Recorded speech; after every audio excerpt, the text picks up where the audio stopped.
que no sea infecciosa, que no sea inmunológica, que no mejore, hay que pensar en cáncer. Acuérdense cuando revisamos este tema, que la historia natural de la enfermedad, o sea, lo que es el periodo de duplicación del cáncer, en el caso del adenocarcinoma son 17 años, doctores. Entonces sí es importante pues pensar en cáncer. Y el otro es por falta de control de los riesgos. Los comórbidos. Ustedes ven cuántos fuman, simplemente en la misma facultad de medicina, no vamos tan lejos, profesores, empleados y alumnos, jóvenes médicos, ¿cuántos fuman? Usted de estas secciones, ¿cuántos fuman? Es que a mí no me pasa, es que al vecino sí. Esa negación es el problema, que las comorbilidades que tenemos a veces las dejamos como en el tintero, y ya cuando volteamos estamos inmersos en los mismos. Esto nada más es un recordatorio rápido. Recordar que cuando tú enciendes un cigarrillo, cuando vayan a dar sus pláticas, yo les decía que enciendan un cigarrillo, o sea, pues me refiero, pongan un cigarrillo prendido así en el pizarrón, una foto o un dibujo, y entonces decirle a donde vas a dar la plática que al encender un cigarrillo es una fábrica de enfermedades. Es una fábrica de enfermedades donde se ponen en pirrolización. La pirrolización es pues cuando se prende el cigarro en combustión más de 4.600 sustancias químicas. De estas 4.600 sustancias químicas que están aquí, algunos nombres de ellos, los que más nos importan son las que tienen que ver en este momento con cáncer o con otras enfermedades. La nicotina, que es la que causa la dependencia psicológica y dependencia física, pero aparte es un potente estimulante inflamatorio del aparato, de toda la vía respiratoria, y es llevado por la sangre a otros órganos donde también ocasiona inflamación. La otra es el monóxido de carbono. El monóxido de carbono que está aquí, que tiene que ver precisamente con el vasoespasmo, es decir, con el infarto del miocardio, con la enfermedad vascular cerebral, con los abortos y partos inmaduros y prematuros, en ocasiones pues la esterilidad de las mujeres, la impotencia sexual, es lo que ocasiona el monóxido de carbono, entre otros. Y el tercero son los alquitranes. Los alquitranes engloban una serie de sustancias, ¿sí? Una serie de sustancias que son pre- y cocancerígenas. ¿Esto qué significa de pre- y cocancerígenas? Pues que van a ocasionar una serie de alteraciones metabólicas, tanto a nivel de la vía aérea como otras se van por la sangre y se van a otros órganos. Se dice que estos alquitranes, más de 260, algunos son como la naftalina, como el pireno, como el benzopireno, como el dibenzopireno, el vinilo, el tolueno, entre otros, que son sustancias y otros metales pesados y ligeros que van a ocasionar una reacción proinflamatoria y desencadenan una serie de factores a nivel del DNA de los diferentes tipos de células, promoviendo precisamente una inflamación, un estrés oxidativo crónico y después cambios genéticos que desarrollan en atipias, y esas atipias pues ocasionan el cáncer. Recuerden que no nada más son precursores de cáncer de pulmón, son precursores de cáncer de laringe, cáncer de lengua, cáncer de estómago, cáncer cervicuterino, ¿sí? Cáncer de próstata, entre otros. Muy indirectamente, pero estas mutaciones pre- y cocancerígenas ocasionan producción de oncogenes, los cuales pues van a ocasionar o van a suprimir a los genes supresores, y estos va a ocasionar pues que se desarrolle una atipia, una displasia y después una metaplasia y un tumor. Esa es la carcinogénesis, los alquitranes. Entonces, una paciente que está expuesto más de 30 paquetes año acumulativo es cáncer hasta no demostrar lo contrario. Eso grábenselo, por favor. La principal causa de muerte por cáncer, ¿cuál es? Pues es precisamente el tabaco, hablando de cáncer pulmonar. Entonces, el control del tabaquismo es el único factor que ha disminuido significativamente la incidencia de mortalidad por cáncer. Las campañas de Carbowax, las campañas de detección precoz de tumores, que ahora están apagadas en el sector salud, tristemente nos hemos dedicado a una serie de trastornos, y ahora sí que tristemente y con vergüenza ajena, ya nada más ven como la caja chica de los gobiernos y ya no les interesan los programas, ¿sí? Los programas de adicciones, los programas de tabaco, los programas de alcoholismo, pues yo los veo apagones. Entonces sí hace falta que el gremio de médicos en formación, pues le echemos ganas. Nosotros ponemos nuestro granito de arena con lo de tabaco, pero pues no, eso no es más que suficiente. Tenemos que hacer muchas cosas más. La epidemiología, fíjense si esto no es gravísimo. En México, tan solo 15% de los pacientes diagnosticados con cáncer logran salvarse. De 100, 15 se salvan, los otros 85 se mueren en los próximos 5 años del diagnóstico. Y no crean que son gente económicamente mal, o sea, me refiero de la prole, solo son gente de la alta sociedad, muchos son profesionistas. Esta enfermedad sobrepasa los cánceres de mama y de próstata. El de mama son 34% y el de próstata 29%. Esto es lo que prevalece en la población mexicana. En el mundo, 1.8 millones de casos se diagnostican, de nuevos casos de cáncer se diagnostican cada año. De estos 1.5 millones de defunciones son las que se ocasionan, quiere decir que solamente se salvan 300. ¿Sí? Los otros 1.5 millones se mueren, que prácticamente es lo mismo que estamos comentando en México. Entonces, pues esto es gravísimo, doctores. Otro dato que aquí también es importante, vean relación hombre-mujeres, van a 50%. De este 1,5 millones de defunciones, 1 millón son hombres y 500,000 son mujeres. Quiere decir que la mujer fuma también mucho. Bien, y esto pues el factor pronóstico es que se hace un diagnóstico tardío. En México es la segunda causa de muerte en los hombres, ya les había dicho, y la tercera o cuarta de muerte en las mujeres, con 8,000 defunciones previstas en el 2021. O sea, 8,000 muertes en este año nada más los que no se hacen diagnóstico o no se reportan. 25 casos nuevos se reciben diarios en las instituciones de salud. 85% de los casos son diagnosticados en etapas tardías, como ya habíamos señalado. En el puro instituto nos llegan 350 nuevos casos al año. ¿Sí? La edad promedio de presentación es a los 70 años. Acuérdate que cumple años el EPOC a los 35 años y el cáncer entre la sexta y séptima década de la vida. Los principales factores de riesgo para desarrollar cáncer pulmonar en porcentajes, el de fumar es el 70% y según el INEGI hasta el 80%. El tabaquismo pasivo un 30%. El gas radón y manipulaciones con asbesto, el gas radón se utiliza como medios radioactivos. Entonces, las personas que tienen contacto con sustancias radioactivas, los que están en radioterapia, los que están precisamente en los laboratorios de imagenología donde utilizan este tipo de sustancias, como es el PET o como es la cintillografía o gamagramas, todos estos tienen riesgo de desarrollar cáncer. En el caso de manipulación de cromo, de asbesto, que también son sustancias que se utilizan como material radioactivo, pues también estos están predispuestos a cáncer. Pero aquí el primer lugar es tabaco activo 70% y humo de ley y tabaquismo pasivo 30%, la mitad de la situación.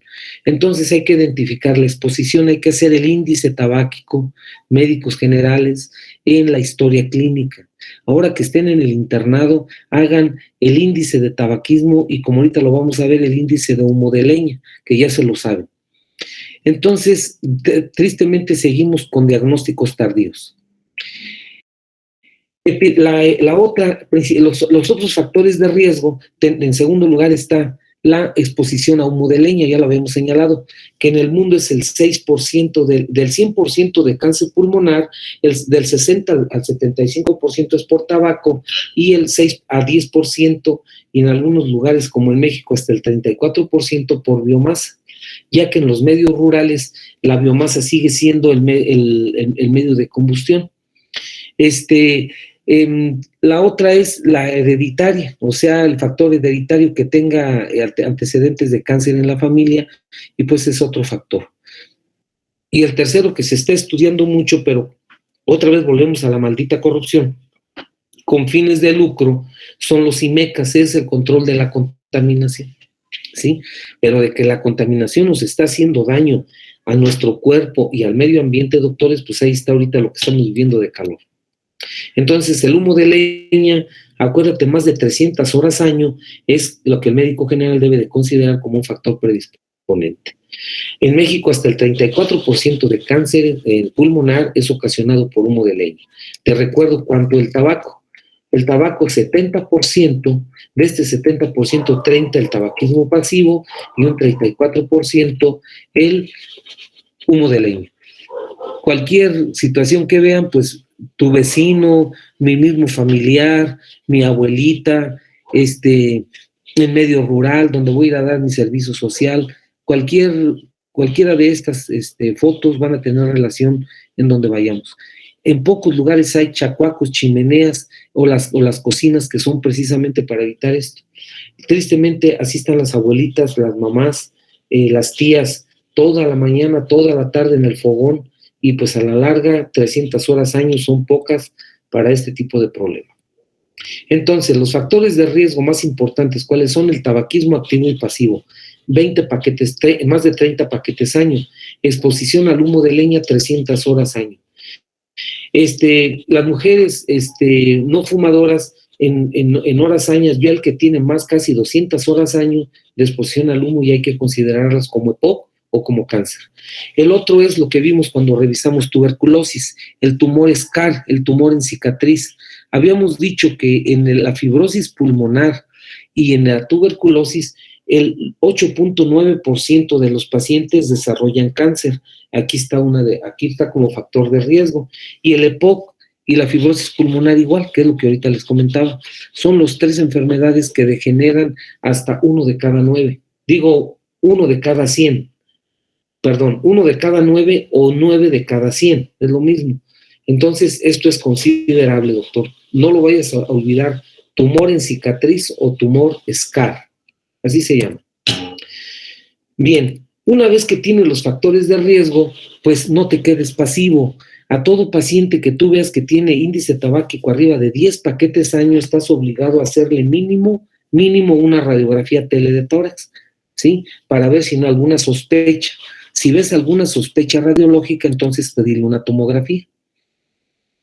Precisamente la OMS propone lo siguiente: ¿cómo vamos a prevenir el cáncer pulmonar? Evitar el tabaquismo activo y el humo del tabaco ambiental.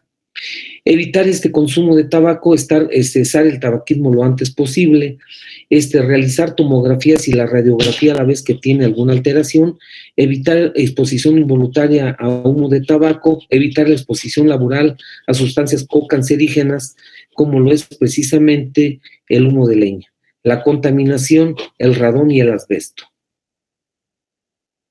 ¿A qué se debe la detección tardía de la enfermedad? Ya habíamos señalado. Primero es por falta de sospecha. Si no haces el índice tabáquico, si lo desconoces, pues la situación, pues no haces tu índice, y por lo tanto pues no te interesa qué índice tiene, y pues lo dejas avanzar. El otro es el inespecífico, o sea que el paciente no acude al médico, no le interesa o por miedo. ¿Saben cuál es lo peor de todo, doctores? Que hay médicos que se les diagnostica el cáncer pulmonar ya tardíamente por la negación. A mí no me da porque pues yo sé mucha medicina, yo me estoy tomando un antiinflamatorio, y es que yo me lavo la boca, y es que etcétera, porque fumo. Entonces, doctores, esos son los otros factores. De esos factores inespecíficos, pues precisamente está el cuadro clínico, ¿verdad? El cuadro clínico de cáncer es inespecífico también. Un paciente que tiene tos tiene 3 posibilidades diagnósticas, ya lo habíamos visto. Uno es que sea EPOC, bronquítico crónico, otro es que sea tuberculosis, y la tercera es que sea cáncer. O sea, alguien que está tose y tose. Yo les había comentado que los antitusígenos no los utilizamos como de primera línea. Los antitusígenos los vamos a ocupar ya cuando el paciente ya tiene avanzado el tratamiento, y pues sabes que no es cáncer, que no es tuberculosis, y ya cuando ves que el diagnóstico puedes dar antitusígenos, pues ya los das. Una pérdida de peso inexplicable. Ese es el otro dato. Y la tercera es el dolor en el pecho, el dolor tipo pleurítico. Hoy con los grupos, últimamente hemos visto un tumorzote en el curso de radiología que estamos llevando, en donde hay un tumor de más de 10 por 20 centímetros, y esto es lo que pues, lo que comentábamos, que a veces no duele, pero cuando hay los periféricos sí causan irritación de la pleura parietal y entonces tienen dolor. Esos 3 datos inespecíficos hay que pensar en cáncer. ¿Qué otros datos nos puede dar? Los otros datos son asociados al tumor, si son centrales, la hemoptisis, la tos, la disnea, sobre todo si hay derrame pleural. Asociados a la diseminación intratorácica, la disfonía, el síndrome de la vena cava superior, la dispepsia, el síndrome de Pankos, el síndrome de la vena cava superior, es decir, o lo que es también los síndromes paraneoplásicos. Acuérdense del Eaton-Lambert, que es una pseudomiastenia, que es lo que es el tumor de Pankos con el síndrome de Pankos, síndrome de la vena cava superior, el síndrome de Pankos, como tal, el síndrome de Claudio Bernard Horner, ¿sí? El síndrome de la vena cava superior. Estos son por la diseminación central, o sea, torácica. Y la diseminación extratorácica o sistémica, pues aquí puede tener, acuérdate que los órganos diana del cáncer pulmonar son el sistema nervioso central, el hueso, el hígado y las suprarrenales, igual que en la tuberculosis. Entonces, estos pacientes pueden tener dolor óseo importante, síntomas neurológicos, pueden tener, ahí es donde entra el Eaton-Lambert, pueden tener síndrome de secreción inapropiada de hormona antidiurética, ictericia, etcétera. Depende de dónde está la diseminación. ¿De qué depende el pronóstico de esta enfermedad? Pues es multifactorial. Primero, el estadio clínico. ¿En qué estadio hiciste el diagnóstico? Si lo hiciste en las primeras etapas, doctor, felicidades. Si lo haces en etapas tardías, pues qué tristeza. Va a depender del tipo de la estirpe histológica, que ahorita vamos a recordar algunos. El subtipo histológico, el estado funcional del paciente, es decir, el Karnofsky y el perfil mutacional. El estadio clínico se refiere si es un cáncer de células pequeñas o un cáncer de células no pequeñas. El tipo de tumor ahorita los vamos a recordar. Y el subtipo histológico, acuérdate que actualmente ya no nada más es decir que tiene cáncer o que tiene un cáncer de células pequeñas, solo ahora se le hace una serie de marcadores tumorales y una serie de pruebas histoquímicas que se llama inmunohistoquímica para ver el apellido, ahora sí que los apellidos y hasta el apelativo del tumor. El estado funcional, acuérdate del Karnofsky. La escala de Karnofsky de calidad de vida de un paciente con cáncer. Habíamos dicho que un paciente con cáncer, el Karnofsky te mide precisamente el estado funcional de este paciente. Una persona que tiene cáncer y ahorita anda haciendo ejercicio y anda trabajando como si nada, es un Karnofsky de 100. Conforme va mermando su vida, le vas bajando 10 puntos. Una persona que antes le daba 3 vueltas al estadio y ahorita solamente le da una, entonces le pones Karnofsky de 90.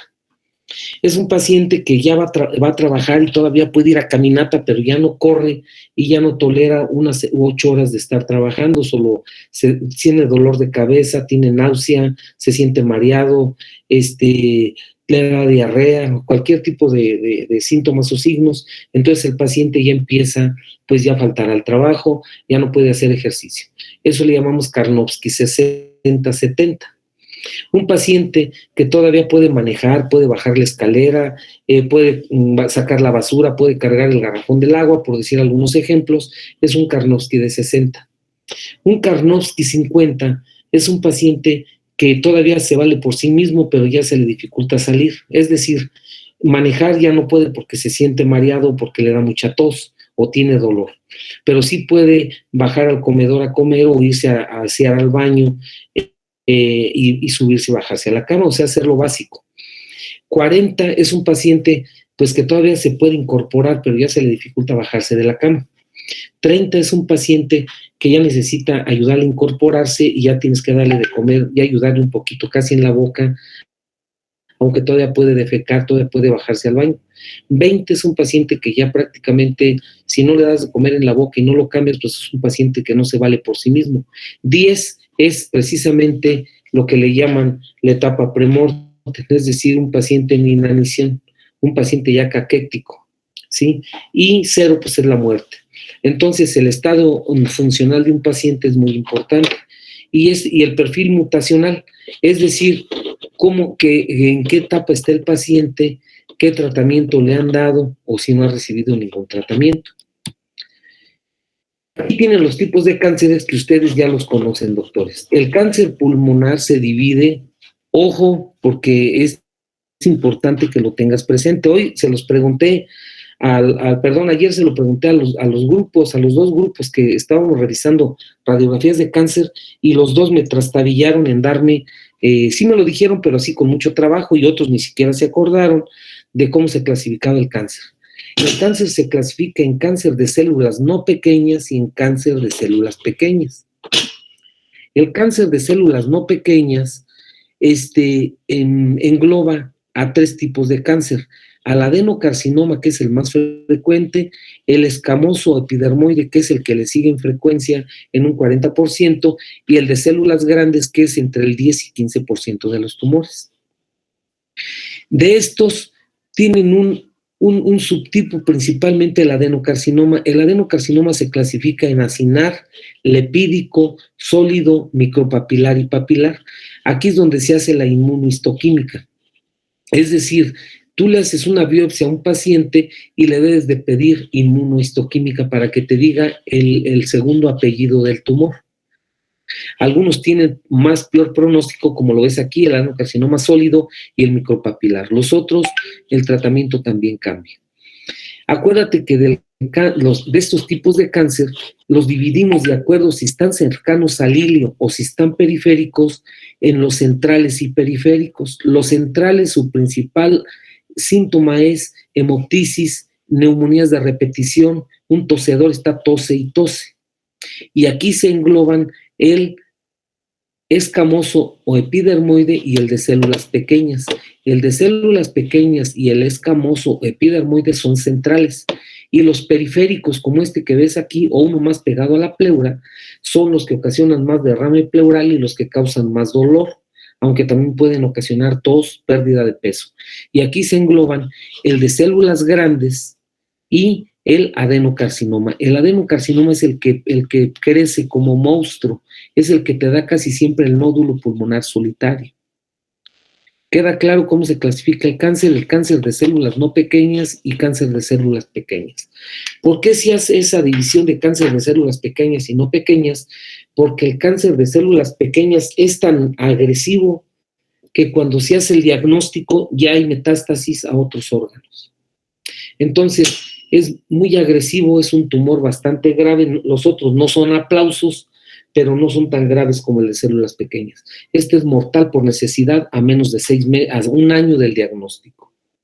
Los otros, si lo haces en pronóstico, es decir, en etapas tempranas, puede todavía ser curable, sobre todo el adenocarcinoma. Bien. El adenocarcinoma, nada más, la clasificación de OMS desde el 2015 es el lepídico, que es constituido por neumocitos tipo 2, el acinar, que son de estructuras glandulares con lumen central, y el papilar, de crecimiento de células neoplasias glandulares. ¿A qué me refiero esto, doctores? Para no hacerlos bolas. Habíamos dicho que el cáncer de células pequeñas se desarrolla en las células de Kulchinsky, las células del sistema PUD. El adenocarcinoma, como ahorita lo viste, se desarrolla en las células productoras de moco. Por eso se llama mucinoso, por eso se llama papilar, acinar, etc. El escamoso o epidermoide se desarrolla en el epitelio respiratorio, es decir, en el epitelio pseudoestratificado ciliado. Y el de células grandes se desarrolla en las células de Clara. Por eso se parece mucho al cáncer de riñón. Se dice que las células de Clara del riñón se parecen a las células de Clara pulmonares y casi tienen funciones muy parecidas. Ahí se desarrolla el cáncer de células grandes. Bien, entonces, tú le haces a un paciente, me voy a ir tantito adelante y luego me regreso. Bueno, de una vez aquí lo vemos. Tú le haces una biopsia a un paciente y entonces vas a ver el diagnóstico, qué tipo de diagnóstico te hicieron. El tipo de diagnóstico que hagas, precisamente le vas a hacer inmunohistoquímica al tejido.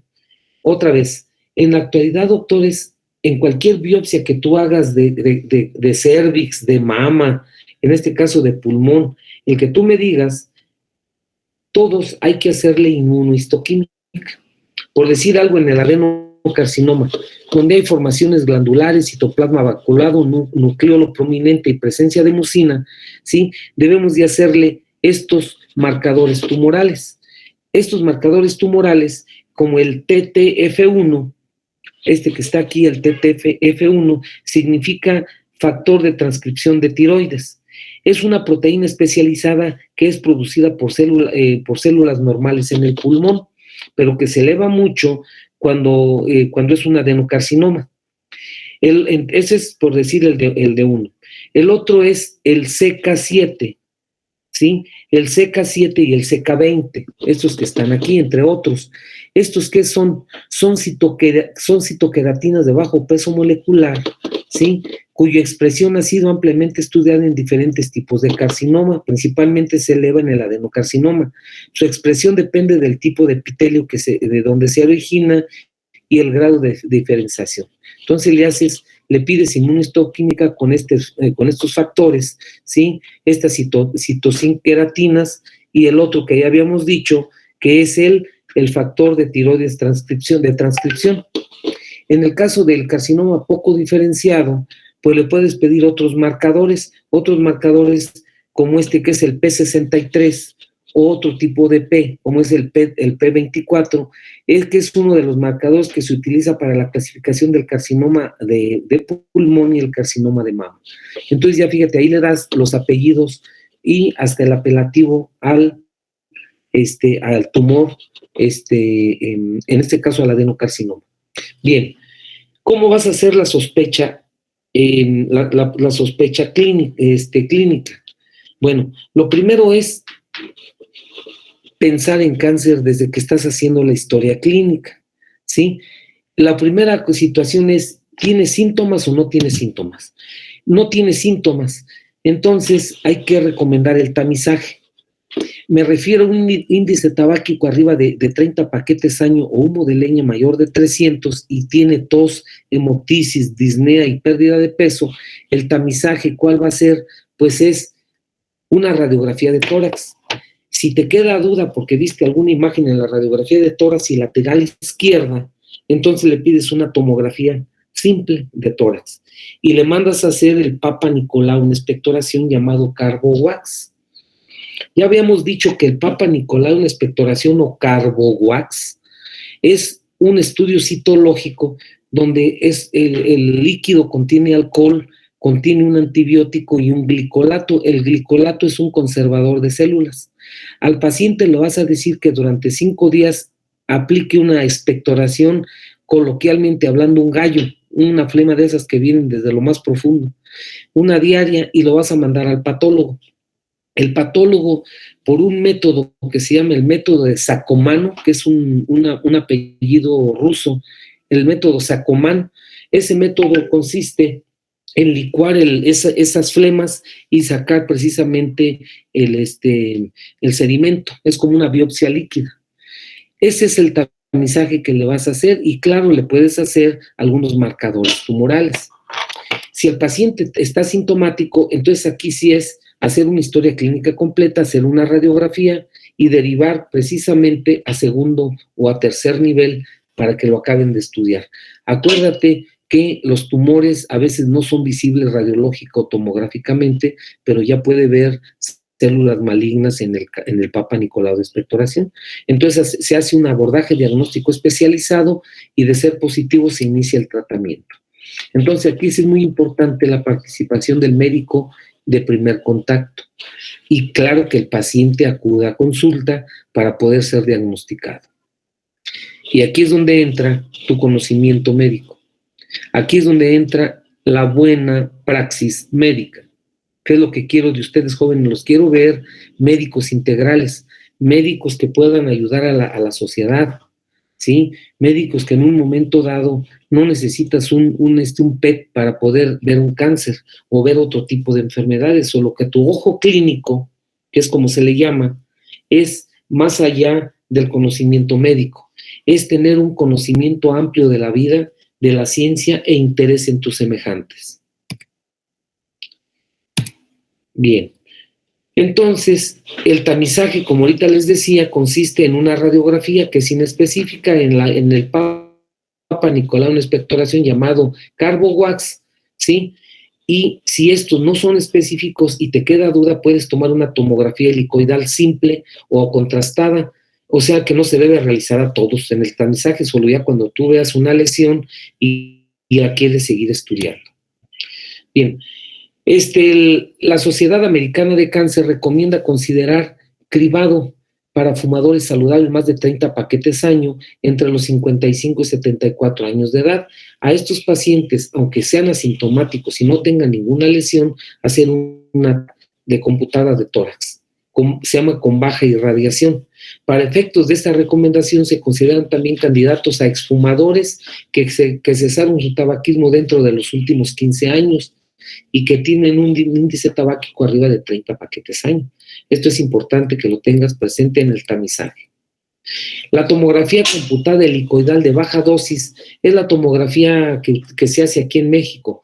Las lesiones muy pequeñas pueden ser diagnosticadas sin medio de contraste. Entonces, el único método de tamizaje efectivo para reducir la mortalidad es que cuando tiene índice tabáquico arriba de 30 paquetes año o humo de leña arriba de 300 horas año, hay que hacer un ATAC y un Papa Nicolau, una expectoración llamado Carbo-Wax. Carbo-Wax. Aquí tienes la tomografía, ¿sí? Ve cómo se detecta un nódulo o detectas una lesión y sobre ello ya le haces después un ATAC con medio de contraste, ¿sí?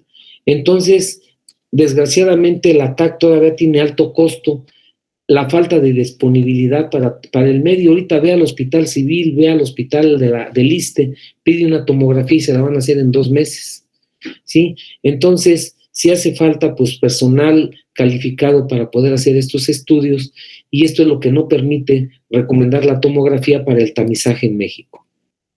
El cáncer pulmonar de células no pequeñas, sí, el primer paso diagnóstico es el histopatológico, es decir, el Papa Nicolau en expectoración. Es importante establecer el diagnóstico, el subtipo histológico y determinar la etapa clínica. ¿Qué otros métodos de diagnóstico tenemos? Un paciente, ya vieron por ahí un tumor, una nodulación, tiene muchos síntomas, entonces empiezas a elucubrar si crees que es de células pequeñas o no pequeñas. Entonces tenemos métodos para el diagnóstico, sobre todo de localización central o de localización periférica. Los de localización central, los no invasivos, es el Carbo-Wax o citológico. El de mínima invasión es hacerle la tomografía y una fibrobroncoscopía diagnóstica con lavado, cepillado y biopsia de la lesión, o el EBUS, que ahorita vamos a ver más adelante. Y los métodos invasivos es una toracoscopia o una toracotomía exploradora con una biopsia quirúrgica. Eso ya depende de dónde está el tumor y pues cómo va avanzando el diagnóstico. Entonces, médico general, lo primero que tienes que hacer es una radiografía. Decía el maestro Esquivel que para el cáncer de colon, en su tiempo, y en el cáncer de próstata, no se le debería ¿cómo se llama? Ahora sí, no se le perdonaba el tacto rectal ni a las visitas. Entonces, médico general, paciente que haya fumado, aunque sea poco, el tamizaje debe de ser cuando menos hacerle una radiografía mínimo cada 6 meses, una triste tele de tórax, ¿sí? Eso debe de ser el primer nivel de atención, aunque sea mínima sospecha de cáncer por tabaco o por humo de leña. Claro que no a todos, ¿verdad? Pero por eso le decía lo que decía el maestro Esquivel. Y la tomografía, sí, con cortes de 5 y 10 milímetros, que es el atacar, ustedes ya saben qué es el atacar, y que esta lo vamos a hacer cuando ya viste una lesión en la radiografía simple de tórax. ¿Cuál es la mejor forma de abordaje diagnóstico? Primero, pues un manejo multidisciplinario. Lo primero es la sospecha diagnóstica, el médico de primer contacto que son ustedes. Se confirma el diagnóstico, se hace la estirpe histopatológico y se estadifica. Entonces ahora sí debe ser valorado por el cardiólogo, el neumólogo, el oncólogo, el radiooncólogo, el radioinmunólogo, para tener un tratamiento individualizado. Es decir, un tratamiento que no va a ser igual al de Pedrito que el de Juanito, porque no son los mismos estirpes, o uno está más avanzado que el otro. Y es lo que no hacemos en México, doctores.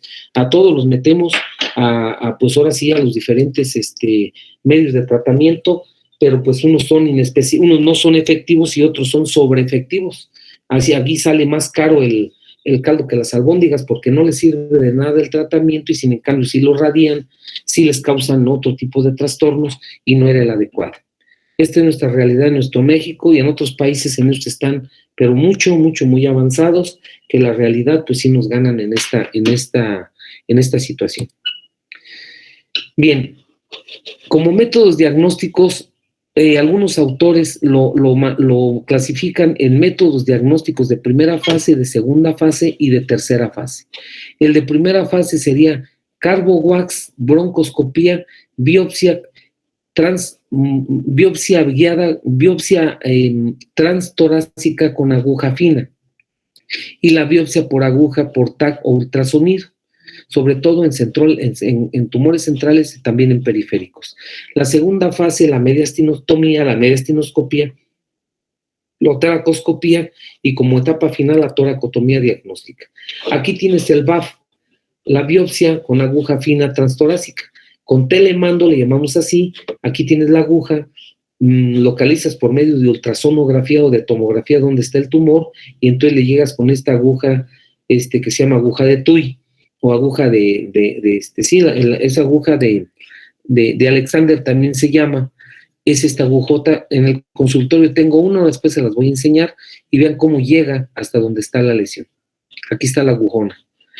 Con esta aguja prácticamente traspasas el tórax del paciente. Vean qué agujota tiene, aquí está. Y entonces aquí se conecta a una jeringa y lo aspiras. Por eso se llama BAF, por aspiración con aguja fina. Aquí tiene la fibrobroncoscopía. Muchos ya de ustedes saben de qué estamos hablando. Esta fibrobroncoscopía pues nos permite ver el tumor vía broncoscópica. Ya saben que se mete el aparato a través de la nariz o de la boca, y entramos hasta la cuarta generación. Si ahí está el tumor, ahí hacemos lavado, cepillado y biopsia. Ahí está la pinza de biopsia. Ahí está, se hace la pinza de biopsia, y entonces pues ya se puede hacer. La otra es el EBUS, es el ultrasonido a través de broncoscopía endoscópica. Esta es un ultrasonido lo que ve dónde está el tumor o el ganglio, y ahí sale una aguja y hace la biopsia. En el instituto tenemos ahí en el INER este tipo de procedimiento. Ahí tienen el EBUS, ese es el juguetito nuevo que tenemos. Yo lo conocí en un congreso en Francia hace ya 10 años, y apenas en México tenemos apenas 4 años con nuestro juguetito nuevo. Ellos van mucho más avanzados en estas partes. ¿Cómo se clasifica el cáncer pulmonar? El cáncer pulmonar de cáncer de células no pequeñas es el cáncer que en la clasificación que se llama TNM, tumor nódulo metástasis, que ya lo habíamos comentado con ustedes en alguna clase. Ese TNM se refiere al tumor, a los nódulos y a las metástasis. El T, no me interesa que te lo aprendas, quiero que lo entiendas. Primero, la primera moción.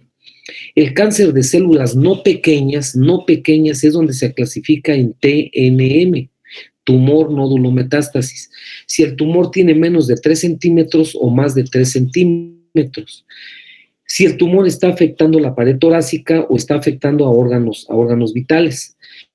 Y el T4, cuando ya hay invasión a mediastino, a grandes vasos, a tráquea, a la carina principal, o hay derrame pleural. La N, los nódulos. Acuérdate de cómo es el sistema linfático pulmonar, es centrípeto ipsilateral. Entonces, entre más cercano está al hilio pulmonar o peribronquial, o sea, subcarinal, pues es una N más avanzada. N0 no hay nódulos, o sea, no hay ganglios crecidos. N1 afecta a los ganglios ipsilaterales más allá del ilio. N2 hay metástasis al ilio pulmonar o al subcarinales, y el N3 ya se fueron hasta la tráquea o hasta la clavícula, es decir, supraclaviculares. Y el M, ¿hay metástasis o no hay metástasis? Y de estos, pues nos da la clasificación de estadio. Estadio 1, 2, 3A, 3B, 4. Aquí, para ustedes, el que me interesa es lo siguiente: el estadio 3A todavía no hay ganglios positivos contralateralmente, y en el estadio 3B ya hay un N3, es decir, ya hay ganglios al otro lado del hemitórax. ¿Esto para qué me sirve? Porque es pregunta del examen nacional. En la actualidad todavía es quirúrgico el cáncer en el estadio 3A. El estadio 3B ya no es quirúrgico porque ya brincó el tumor o al cuello o al otro lado del pulmón, es decir, contralateral de donde está el tumor. Entonces, aunque le quites, aunque hagas neumonectomía, pues se van a quedar células malignas y no sirvió de nada el tratamiento. ¿Queda claro? Esta es la clasificación TNM de Clifton Montaigne, aquí está, que lo hizo en 1993 en Cabo Cañaveral. Ese es el artículo original. Y el Clifton Montaigne, nosotros tuvimos la fortuna de conocerlo en Cabo Cañaveral, estuvimos trabajando con él, y precisamente él hace esa clasificación de cáncer de células no pequeñas, TNM. Bien, el tratamiento. El tratamiento primero va a depender del estadio clínico, del Karnofsky. Cuando ustedes, doctores, le empiezan a dar tratamiento a un paciente, les baja el Karnofsky, ahorita lo vamos a ver aquí. Entonces, estadio clínico, la estirpe histológica, no es el mismo tratamiento. Fíjense cómo es la vida. El cáncer de células pequeñas es el que más responde a la quimioterapia y a la inmunoterapia. Pero ya cuando se hace el diagnóstico es muy tardío y ya no sirvió de nada la quimio ni la inmunoterapia, ¿sí? Sin en cambio, para el cáncer de células no pequeñas, dependiendo del estadio que ahorita acabamos de ver, va a depender qué tipo de tratamiento le vas a dar, si va a ser un tratamiento sistémico con blancos moleculares o inmunoterapia. El estadio funcional, el Karnofsky. Tú no puedes darle un tratamiento a un paciente que tiene un Karnofsky abajo de 40%, o sea, de 40. ¿Por qué? Porque con la quimio, la radio o con la inmunoterapia baja 30, 40 puntos. Entonces, si tiene Karnofsky de 40, pues lo vas a matar. Entonces, tienes que subirle la calidad de vida, ponerle un Karnofsky de 70, 80, para que cuando le des la quimioterapia o el tratamiento, baje a 30, 40, pero no se muera. Y los perfiles moleculares dependen de la inmunohistoquímica y de los marcadores que se hacen desde el punto de vista genético. Ahorita vamos a ver de qué se trata, en donde precisamente estás viendo si está respondiendo o no, y si vas a seguir con este mismo tratamiento o lo vas a hacer diferente. Entonces, actualmente el tratamiento de quimioterapia, doctores, es todo un show. Es decir, aquí tienen, doctores, una beta para los que quieran dedicarse a la quimioterapia, a la inmunoterapia. Son tratamientos carísimos, doctores, son tratamientos de millones de pesos. Por eso no los tenemos en México. Y lo que nos ofrece el sector salud, pues es lo que está ahora sí que al alcance, aunque a veces no es el tratamiento opcional. Entonces, ¿qué tratamiento tenemos? La quimioterapia, la terapia dirigida y la inmunoterapia. Se tiene que hacer el análisis molecular de estos pacientes. El análisis molecular de estos pacientes, es decir, en el mismo tumor o si no en la sangre del paciente, tienes que ver cómo está ese cáncer, cómo está afectando al paciente. Entonces le haces este tipo de factores. El factor de crecimiento epidérmico, el receptor del factor del crecimiento epidérmico es una proteína de superficie de las células. Normalmente ayuda a las células a crecer y a dividirse. Algunas células de cáncer pulmonar no microcítico, es decir, no de células pequeñas, tiene demasiado factor de crecimiento epidérmico y esto hace que las células crezcan más rápidamente. Entonces le haces ese factor en sangre para ver si lo hay o no. El ALK es el acrónimo empleado para designar el gen de receptor de la tirosina quinasa del cáncer pulmonar y del linfoma. Entonces, este receptor de tirosina también lo debemos de medir, ese otro. Y el KRAS es una mutación, es una de las mutaciones más frecuentes en el cáncer de pulmón no microcítico y existe una importante necesidad no cubierta y pobres resultados en la segunda línea de tratamiento. O sea, estos análisis moleculares los vas a hacer en el paciente que lo vas a aplicar en algún tipo de tratamiento, o sea, de quimio o de inmunología. Entonces, la proliferación, posibilidad de invasión y generación de metástasis que induce la angiogénesis está a la orden del día en el tumor. Entonces, lo vas a tratar de detectar por medio de estos estudios, ¿sí? De estas actividades metabólicas, ¿sí?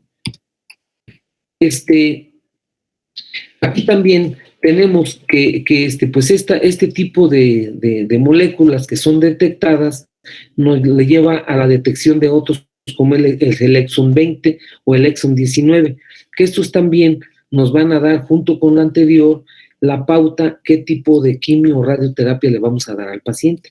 Una vez que ya tienes estos estudios, aquí tienes cómo se prepara el tejido para hacerle la colocación del cartucho a las análisis de este tipo de estudios, como el que tenemos aquí presente, que es precisamente el aparato para el receptor de factor de crecimiento epidérmico. La quimioterapia eficacia limitada con un modesto beneficio en los términos de sobrevida y conllevan a una toxicidad significativa. Si no das el tratamiento específico, el tumor sigue creciendo y, sin en cambio, sí le vas a dañar su sistema inmunológico al paciente, poniéndole en una inmunosupresión que lo puede poner al borde de la muerte con otras infecciones. Uno de los tratamientos en elección, cuando lo detectas a tiempo, es decir, y que es de células no pequeñas, es el IRESA 250. El IRESA 250, doctor, nomás para que se den cuenta, cada tabletita de estas cuesta 1,000 pesos y el tratamiento es cuando menos 10 años. O sea, 1,000 pesos diarios, 350,000 pesos al año y a 10 años son 3,5 millones del tratamiento.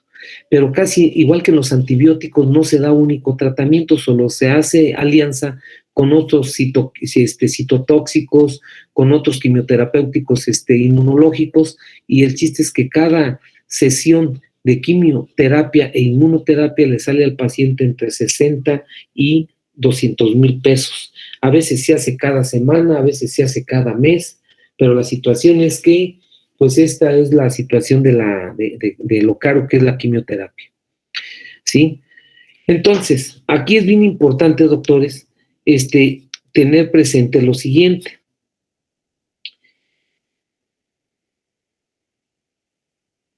Los tratamientos, ¿sí?, de terapias alfa dirigidas, que son los TACs que dice aquí, con una terapia eficaz, son efectivos contra blancos moleculares membranales o intracelulares y han sido los métodos de inhibición de este factor de crecimiento más exitosos. Es decir, algunos laboratorios, como es Bayer, que es el que más tiene quimioterapéuticos para el cáncer pulmonar, ¿sí?, te hace ese TACIS, que es decir, un balance de tratamiento terapéuticos alfa, que así se llaman, y ellos deciden cuál es el mejor tratamiento para tu paciente en base a lo que ya dijimos, a el estudio de estos mutaciones genéticas, o sea, estos estudios de genética, ¿sí?, juntos con el exon 19 o el exon 20, el cual precisamente te va a decir cuál es el mejor quimioterapéutico. A pesar del abordaje diagnóstico y terapéutico, si el diagnóstico es tardío, el pronóstico es grave. Fíjense nada más, doctores, el 95% de las etapas del diagnóstico de cáncer se hacen en etapas avanzadas, ¿sí? Esa es la tristeza, ¿sí? El 80% en estadio 4 de la clasificación de Clifton-Mountain de TNM, y por lo tanto, pues aquí los tienes. El TNM, fíjate, en estadio 1, solamente en estadio 1 y 2, solo el 13% de los casos de cáncer son detectados y el 70% en el estadio 4. Es decir, doctores, que no estamos haciendo una medicina preventiva. Solo estamos dejando que el cáncer evolucione y pues ya casi cuando saca la mano y te da un coscorrón y te dice me llamo cáncer, pues es cuando se hace el diagnóstico. Entonces, doctores, tengan en cuenta que cuando tengas un paciente con cáncer, estés donde estés, tienes los datos del centro de referencia, ya sea el Instituto Nacional de Cancerología, y si es el de pulmón, nuestro benemérito Instituto Nacional de Enfermedades Respiratorias es un centro de referencia latinoamericano, ¿sí? Ahí, lógicamente, doctores, hay que mandarlos cuando ya necesiten una toracotomía, necesiten estudios invasivos. Pero de primera intención, ustedes deben de hacer la radiografía simple, la tomografía y el Papa Nicolau en expectoración. Y en ocasiones mandar a hacer a nivel local la fibrobroncoscopía. ¿Sí? Ya, porque fíjate, ponte a pensar, estás en un centro allá en el rancho a 2 horas de guajolotera y al triste paciente lo mandas al instituto, a México, a que lo estudien porque fuma. Fíjate cuánto lo vas a hacer gastar si eso lo puedes hacer tú en casa. Entonces sí es importante, doctores, que eso lo tengan presente. ¿Sí? Desde el 2015, el Centro de Referencia Latinoamericano es el INER, junto con el Instituto Nacional de Cancerología. ¿Sí? Entonces, invertir en diagnóstico ahorra recursos. Y esto sí depende mucho de la medicina de primer contacto. En conclusiones, el cáncer pulmonar puede dejar de ser un cáncer de mayor mortalidad. El abordaje diagnóstico terapéutico con su perfil molecular, que se refiere a la inmunohistoquímica y al estudio genético de los pacientes, pues hace que se haya mejores terapéuticas más dirigidas, como ya comentamos. Todavía hay mucho que hacer, se hace el diagnóstico de las etapas tardías y recordar la palabra paliación. Paliación no es que lo vas a agarrar a palos, paliación es que le vas a dar quimioterapia, radioterapia, nada más con fines de hacer mejor calidad y cantidad de vida, no de curación, es cuando le llamas paliación. Cuando es curativo, dices, es un tratamiento curativo. Desgraciadamente en cáncer pulmonar, doctores, ya desde que se hace el diagnóstico, la sobrevida a 5 años es muy escasa. Por último, un cáncer de cualquier parte del cuerpo, si el paciente sobrevive 10 años, se considera curado. ¿Sí? Eso es importante que lo tengan presente. El gran error del tratamiento de enfermedades es que hay médicos para el cuerpo y para el alma, aunque no pueden ser separados. Lo que yo les decía, tú puedes ser muy humanista, ser una fina persona, casi un ángel, pero si no tienes conocimiento, pues vale para 2 cosas, o lo contrario, eres una lumbrera, eres un centro de conocimientos, eres un erudito, pero eres una mala persona, pues de nada te sirve, doctor. Tiene que ser, como dice aquí, los 2 juntos y no separados. Bien, entonces, doctores, es lo que les teníamos preparado para ustedes. Espero que haya sido de utilidad y pues seguimos con nuestros temas todavía la próxima semana.